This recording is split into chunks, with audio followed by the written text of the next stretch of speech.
የኪያ ሴራ ተጋለጠ። አብርሽና ሩታ እንዲለያዩ ብሎም ደግሞ ሄርሜላና አብርሽ እንዲጋቡ ብዙ ሲሰራ የነበረው ኪያ ሴራው ተጋልጦበታል። ሰላም ጤና ይስጥልኝ የተወደዳችሁ ቅንት ቤተሰቦቼ፣ በያላችሁበት ሰላማችሁ ብዝት ይበልልኝ። ላይክ ሼር እና ሰብስክራይብ በማድረግ አካውንቴን እንድታግዙት አደራ እያልኩኝ ወደ ዛሬው ቪዲዮ እገባለሁ። እንግዲህ አሁን ላይ ብዙዎችን እውነት ጥያቄ የሆነባቸው ነገር እውነት የአብርሽ ትክክለኛ ጓደኛ ማን ነው የሚለው ነው። የትኛውም ጓደኞቹ ወደ ፖሊስ ጣቢያ በሚሄድበት ጊዜ አብረውት አልነበሩም። ይህም ነገር ደግሞ አብርሽን እጅግ እንዳሳዘነውና እንደጎዳው ሰምተናል። የነበረችው ብቸኛና እውነተኛ ንጹህ ሴት ባለቤቱ ሩታ ብቻ እንደነበረች የተገነዘበው አሁን ይመስላል። ምክንያቱም ደግሞ እሱ የፍርድ ቤት ኬዝ እያሯሯጠው ባለበት ሰዓት ደስታህን እፈልጋለሁ፣ የአንተ ደስታ የኔም ደስታ ነው ሲል የነበረው ኪያ አብሮት ከመሆኑ ይልቅ ሄርሜላና አብርሽ የሚጋቡበትን አዳራሽ ተከራዩ እያለ የውሸት የሆነ ቪዲዮዎችን ዩቱብ ላይ ሲለቅ አይተናል። ይህ ደግሞ ውሸት እንደሆነ እጅግ ግልጽ ነው። ምክንያቱም ደግሞ አብርሽ አሁን ላይ የፍርድ ቤት ኬዝ እየተሯሯጠ ባለበት ጊዜ አዳራሽ የመከራየት ጊዜ ይኖረዋል ብለን መቼስ ጤነኛ አእምሮ ያለው ሰው ማንም አያስብም።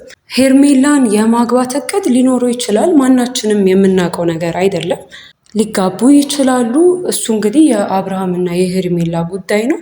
ሆኖም ግን በዚህ ጊዜ ላይ ያውም ሩታ ፖሊስ አምጥታ እቤቱ ድረስ በፖሊስ ይዛው እንዲጠየቅ እያደረገችው ባለበት ሰዓት ላይ ይሄ የፍርድ ቤት ኬዝ ሳያልቅ ሌላ ጋብቻ መፈጸም በራሱ ይሄ ሌላ ትልቅ ወንጀል ነው እና ይህን ነገር አብርሃም የማያውቅ ሰው አይደለም፣ ወይም ደግሞ ላያውቅ አይችልም ብለን እናስባለን። እንግዲህ አሁን ጉዳዩ ሊሆን የሚችለው እውነት ኪያ ለአብርሽ የሚያዝንለት ሰው ቢሆን ኖሮ አብርሽ ራሱ በቅጡ ይስማማበት ወይም ደግሞ አይስማማበት የማይታወቀውን የሰርግ ነገር ማዘጋጀት ነው የሚቀለው፣ ወይስ ደግሞ እስር ቤት በሚሄድበት ሰዓት ከጎኑ መሆን ነው የሚቀለው? እውነተኛ ጓደኛስ የሚያደርገው የትኛውን ነው? ከችግር ላይ ሌላ ችግር ወይም ደግሞ አብርሽ አሁን ካለበት ጣጣ ላይ ሌላ ጣጣ መደራረብ እጅግ የሚያሳፍር ነገር ነው። እንደ ጓደኛም ከኪያ የማይጠበቅ ነገር ነው። ስለዚህ አሁን ላይ አብርሽ እውነተኛ ጓደኛ ወይም ደግሞ እውነት የእሱ ሰው የሆነው ማን ነው የሚለውን መለየት ያለበት ጊዜ ነው። ምክንያቱም ይህም ቀን ያልፋል። ይህም ቀን ያልፍና አብርሽም ሩታም አንድ ላይም ሆነ ተለያይተው መኖራቸው በሰላም አይቀርም። ምክንያቱም ደግሞ የሚያገናኛቸው ልጅ አለና ተራርቀው የማይራራቁ ሰዎች ናቸው። ስለዚህ በእነሱ መሀል ገብቶ ወሬ መፈትፈት ራስን ማስጠቆር ነው። ምክንያቱም ደግሞ እነሱ መጨረሻ ላይ እንዳልኳችሁ ልጃቸው የሚያገናኛቸው ሰዎች ስለሆኑ ማለት ነው። እንግዲህ ኪያ ምን አይነት ስብዕና ያለው ሰው ቢሆን ነው የአብርሽ ቤተሰቦች በልጃቸው የፍርድ ቤት ኬዝ እጅግ እየተጨነቁ፣ ጋሽዬም ቢሆን ወንድሙም ኤፍሬምም ቢሆን ብዙ ነገሮችን እያለፉ እየተጨነቁ ባሉበት ሰዓት አብርሽ በራሱ ከሩታ ጋር መለያየቱ ይመስለኛል በስተመጨረሻ ወይ ይቅርታ ብያት ወይም ደግሞ እሷ ይቅር ብለኝ አብረን እንኖራለን ብሎ አስቧል እንጂ ፈርሞ ወረቀቱን እስከ መጨረሻው እንደሚለያዩ አላሰበም ነበር። ይህንንም ደግሞ ማለት የምንችለው በቪዲዮ ላይ ማዘኑን ገልጿል። በእርግጥ ጥፋተኛ ነው ጥፋተኛ አይደለም እያለን አይደለም። አዎ አብርሽ ትልቅ ጥፋት ሰርቷል። የሚያደርገው ነገር በየሶሻል ሚዲያው የሚለቃቸው ነገር በጣም እጅግ የሚያስጠሉና ከባለትዳር የማይጠበቁ ነገሮች ነበሩ። እሱ እንደሚለው ከሄርሜላ ጋር ምንም ባይኖረውም ወይም ደግሞ ቢኖረውም በየሶሻል ሚዲያው የሚለቋቸው ፎቶዎች ግን እጅግ ወጣ ያሉና አግባብ ያልሆኑ ነበሩ። ስለዚህ ማናችንም ቢሆን አብርሽን አንደግፍም።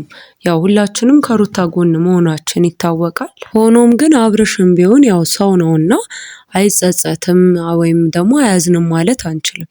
ምክንያቱም ብዙ ነገር አሳልፈዋል። ብዙ ጥሩ ጊዜያቶችን አብረው ሆነው ነበረ። ለዛም ነው አብርሽን እንደሰማነው ከሆነ ብዙ ነገሮችን ሞክሬያለሁ፣ እሷንም ይቅርታ እንድታደርግልኝ ሞክሬያለሁ፣ አልሆነም እና ይህ ነገር በጣም አሳዝኖኛል። እናንተ ፊት ቆሜ እንዳላለቅስ ከራሴ ጋር ታግዬ ነው የቆምኩት ሲል የሰማነው። ጥፋቱን በጊዜ ማረም ይችል ነበር። እስካሁን ድረስ ሄርሜላና እኔ ያለን ነገር ይሄ ነው ብሎ ወይም ደግሞ ምንም የለንም ወይም አለን ብሎ ግልጽ አድርጎ አለመናገሩ ይሄ ደግሞ ትልቅ ጥፋት እንደሆነ እናውቃለን።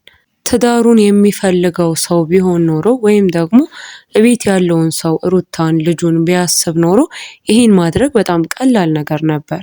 ቀድሞ ነበር እንጂ አልሞ መደቆስ እንደሚባለው ይህን በጊዜው ባለማድረጉ አሁን ላይ ዋጋ እየከፈለ ነው። ቢጸጸትም ቢያዝንም ምንም ቢያደርግም ያው አያዝንም ማለት አይቻልም፣ አይሰማውም ማለት አይቻልም። ሰው ነውና ፊል ሊያደርግ ይችላል፣ ሊሰማው ሊያዝን ይችላል። ግን ይሄ የመጣበት ያው በራሱ ችግር ነው። ስለዚህ እኔ አሁን ይሄንን ልላችሁ የፈለኩት አብርሽ ያው ልክ ሰራም አልሰራም ኪያ ግን እንደ ጓደኛ ከማን ጎን ነበር መሆን የነበረበት? ደስታክን ነው ማየት የምፈልገው፣ ስታዘን ሲከፋክ ማየት አልፈልግም፣ ደስተኛ ሆነክ ስትኖር ነው ማየት የምፈልገው እያለ ብዙ ሲለው የነበረው ኪያ አሁን ግን አብርሽ አዝኖ ወይም ደግሞ እንደዚህ የፍርድ ቤት ኬዝ በዚህ በኩል ሩታን ማጣቱ አለ። የቤተሰቦቹ ደግሞ የነጋሽዬ ጭንቀት ደግሞ ሌላ ራስ ምታት ሆኖበት ሳለ እሱ እዛ ጋር ስለ አዳራሽ መከራየትና ሌላ አላስፈላጊ ወሬዎችን ማነው ጥሪው ላይ ተጠራው፣ ጋርዶች ተዘጋጅተዋል የሚሉ ብዙ የማይሆኑና አላስፈላጊ ነገሮችን ማውራት ማለት ይሄ እውነትም የአብርሃም ጓደኛ ክም አልነበረም። አሁንም ቢሆን ጓደኛክ የሚሆን ሰው እንዳልሆነ የሚታይ ነገር ነው አሁን። ስለዚህ ምንድነው አብርሃምን እነዚህን ሰዎች ጓደኛ ብሎ እንዲቀበል ያደረገው ነገር? በዚህ ልክ ህይወቱን የሚያምሱት ሰዎች ጓደኛ አድርጎ ሊይዝ የፈለገበት ምክንያት ምንድነው? ምን ቢኖረው ነው ከነሱ ጋር? ምክንያቱም በስተመጨረሻ ፈለግንም አልፈለግንም ወደድንም አልወደድንም አጠገባችን የሚኖሩት ብንገፋቸውም ባናስደስታቸውም ቤተሰቦቻችንና ቤተሰቦቻችን ብቻ ናቸው። ይህንን መገንዘብ ስላቃተው ይመስለኛል አብርሃም ከሚስቱ ከትዳሩ ከቤተሰቡ በጓደኞቹ ተመርቶ ትዳሩን ያጣው። በነገራችን ላይ ጓደኞች ደግሞ ያውም እንደ አብርሃም ጓደኛ አይነት ያሉ ጓደኞች ጥቅም ያመጣቸዋል፣ ጥቅም ያስኬዳቸዋል። ስለዚህ አብርሃም ልክ አሁን እንዳየነው ወከባው እርግብ ሲል የተሳሳተ መርከብ ላይ እንደቆመ ህይወቱን አብረውት ወደፊት የማይራመዱና የማይቀጥሉ ሰዎች መሆናቸውንና ብቻውን እንደሚቀር ይገነዘባል። ስለዚህ ቤተሰቦቼ ዛሬ ልላችሁ የፈለኩት ጓደኛ ያጸድቃል፣ ጓደኛ ደግሞ ያስኮንናል። በህይወታችን እውነተኛ ጓደኞቻችንን መምረጥ መቻል መለየትና ማወቅ መቻል አለብን። ምክንያቱም ደግሞ አንድ ቀን ስንነቃ ብዙ ዋጋዎችን ከፍለንና ብዙ ነገሮችን አተን እንዳይሆን ካሁኑ መጠንቀቅ ያስፈልጋል ማለት ነው። እንግዲህ የተወደዳችሁ ቤተሰቦቼ ለዛሬ ይሄንን ካልኩ ይበቃል። ሰብስክራይብ፣ ሼር፣ ላይክ እያደረጋችሁ ቤተሰብ እንድንሆን በድጋሚ አደራ ላለው። ሰላም ቆዩ።